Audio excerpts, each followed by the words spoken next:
So we'll show you how to do it my way. Get the glue here.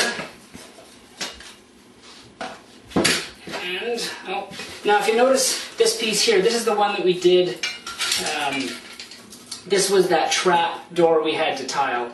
What I've done is I've left the grout lines open here because I want to be able to take it up and down until I'm sure it works out okay.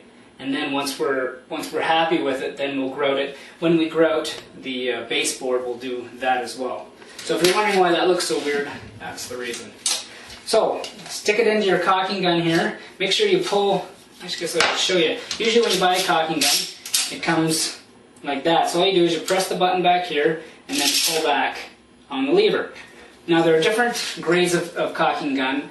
I would spend a little more. Don't buy the dollar store caulking guns. In general, they can cause a lot of grief. This one was about 12 bucks. I've seen them anywhere from 7 to 20.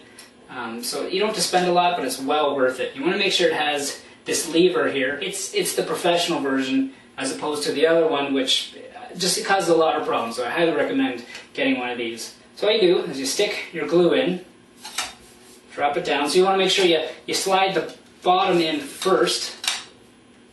Then it's in nice and tight down here, and then you push up on the back. So once you have that in, take your knife and cut the top off. Now you want to cut it on an angle fairly close to the top, not way down here because it's too big, and not up too high because then you don't have any hole. So somewhere around the middle. If you have to recut, not a big deal. Now, I've always been told that you're supposed to cut away from yourself, but I have a story about that, and the one time I did, I ended up having to go for stitches. When you cut towards yourself, you do it very gently and keep your thumb nice and tight, so when you bring it to you, you don't end up actually cutting skin. This is a brand new blade, and it doesn't do anything. It leaves a little bit of a indentation, then it goes away. But just, that's the way I do it, and I find it works a whole lot better. So actually, once you get that in, I find it works easier to cut in the gun as opposed to out of it, but you can do it either way. Now on this particular caulking gun, it has a little poker here. You can also use a nail, but it's nice when they have it right here. And all you do is you just take it out and poke it down. Just do 3 or 4 times. And now, I want to wipe. Now, if you do wipe this off, make sure you use a piece of toilet paper or some sort of cloth or something, because this stuff sticks to anything and everything, and it's next to impossible to get off. It takes a good solid week if you get it on your hands, so just be careful about that. So we'll put it back in, slide this up again, and now we're ready to go. So the whole idea of these caulking guns is all you want to do is you pump. I don't know if you can see here, it's coming up.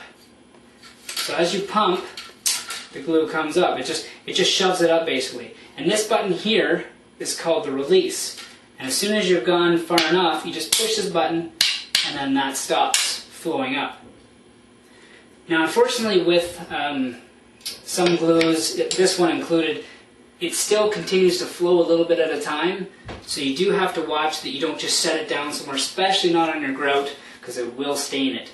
So what I like to do is take another baseboard tile and set it down so that when I'm done gluing, I just set it down, and if any drips off, it drips off onto my tile, which needs the glue anyways.